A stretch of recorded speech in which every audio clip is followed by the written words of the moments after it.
The readings from this module explore how social institutions contain established patterns of norms and values that organize social life to fulfill certain functions or needs. Social institutions are larger social structures that profoundly affect our lives because they organize social life and dictate expected behavior. Since all social institutions provide norms or rules for individual behavior, they are seen as mechanisms of social control, and their norms often conflict with one another. Since social institutions reflect the norms and values of society, they also perpetuate oppression and privilege. They maintain and reproduce social stratification and social inequalities found in society. The institution of the family replicates and upholds other social hierarchies in society. The family helps to preserve social class positions of power and privilege through the maintenance and transfer of wealth via marriage and inheritance. In addition, our schools, legal system, property tax laws, religious institutions, and even our economy have all been organized around the traditional family ideal. Families as a social unit are not mutual or equal.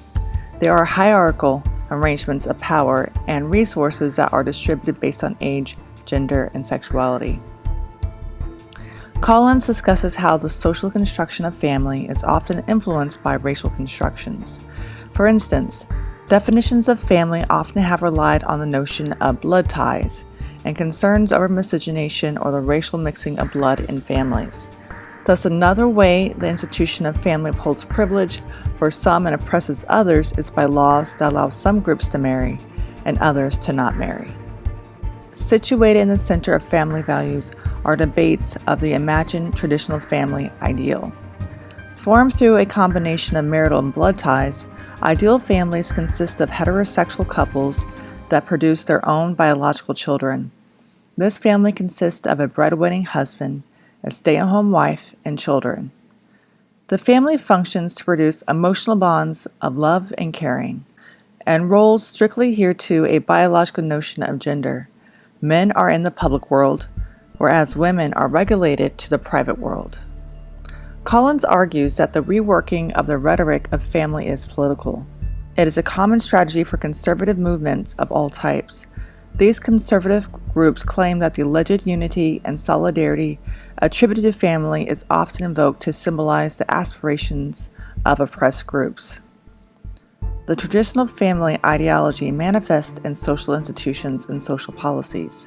The use of the traditional family ideal in the United States may function as one such privileged exemplar of intersectionality. One dimension of family as a privileged exemplar of intersectionality lies in how it reconciles the contradictory relationships between equality and hierarchy. The traditional family ideal projects a model of equality. A well-functioning family protects and balances the interests of all of its members. In contrast to the idealized version, actual families remain organized around varying patterns of hierarchy. Families are expected to socialize their members into an appropriate set of family values that simultaneously reinforces the hierarchy within the assumed unit of interest symbolized by the family and lay the foundation for many social hierarchies. Individuals typically learn their assigned place in hierarchies of race, gender, ethnicity, sexuality, nation, and social class in their families of origin. At the same time, they learn to view such hierarchies as natural social arrangements as compared to socially constructed ones. Hierarchy, in this sense, becomes naturalized because it is associated with seemingly natural processes of the family. In the United States, the traditional family ideas about place, space, and territory suggest that families, racial groups, and nation-states require their own unique places of homes. Because homes provide spaces of privacy and security for families, races, and nation-states, they serve as sanctuaries for group members. Surrounded by individuals who seemingly share similar objectives, these homes represent idealized, privatized spaces where members can feel at ease. Definitions of race as family in the United States traditionally rested on biological classifications legitimized by science and legally sanctioned by laws. By grouping people through notions of physical similarities such as skin color, facial features, hair texture, and supported by law and custom, scientific racism defined whites and blacks as distinctive social groups. Just as members of real families linked by blood were expected to resemble one another, so were members of racial groups descended from a common bloodline seen as sharing similar physical, intellectual, and moral attributes. Within this logic, those lacking biological similarities became defined as family outsiders, while racially different groups became strangers to one another. A similar logic can be applied to understandings of people who share a common ethnicity grounded in blood ties. Cultural expressions of their peoplehood, their music, art, language, and customs constitute their unique national identity. U.S. national identity may be grounded more in ethnic nationalism than is typically realized. Notions of U.S. national identity that take both family and race into account result in a view of the United States as a large national family with racial families hierarchically arranged within it. In a situation in which notions of belonging to a family remain important to issues of responsibility and accountability, individuals feel that they owe something to and are responsible for members of their families. Family members linked by blood are entitled to these benefits merely by belonging. Beyond this issue of access to entitlements, individuals incur differential responsibilities that depend on their placement in family hierarchies. In a similar fashion, U.S. citizens by birth or naturalization acquire certain rights and responsibilities that accrue from membership. In contrast to the rights and responsibilities provided insiders, outsiders lack both the entitlements provided group members and the obligations attached to belonging. Naturalized hierarchies embedded in the traditional family ideal articulate not only with hierarchies of race and nation, but also with hierarchies of economic or social class. Shifting to wealth as a measure of social class status suggests that families serve as important social units for wealth's intergenerational transmission. Private wealth captures inequality that is a product of the past, often passed down from generation to generation. Despite ideas that social mobility is widespread, U.S. children routinely enjoy or suffer the economic status of their parents.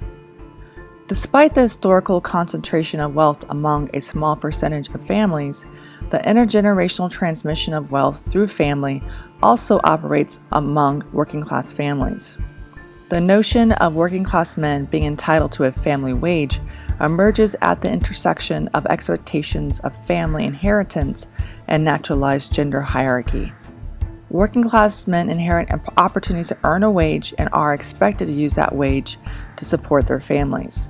According to this, women and children's social class status derives from that of men.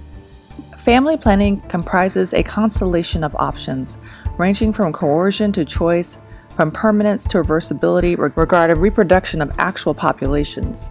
Just as female bodies produce children who are part of socially constructed family grounded in notions of biological kinship, women's bodies produce the population for a national family or a nation state conceptualized as having some sort of biological oneness. In this sense, family planning becomes important in regulating population groups identified by race, social class, and national status. Social policies designed to foster the health of the United States, conceptualized as a national family, follow a family planning logic, as demonstrated by eugenic thinking.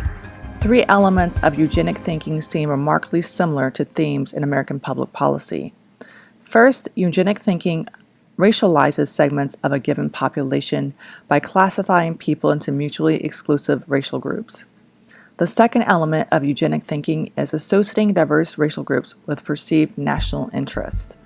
The third feature of eugenic thinking is the direct control of different racial groups through various measures as evident in U.S. politics.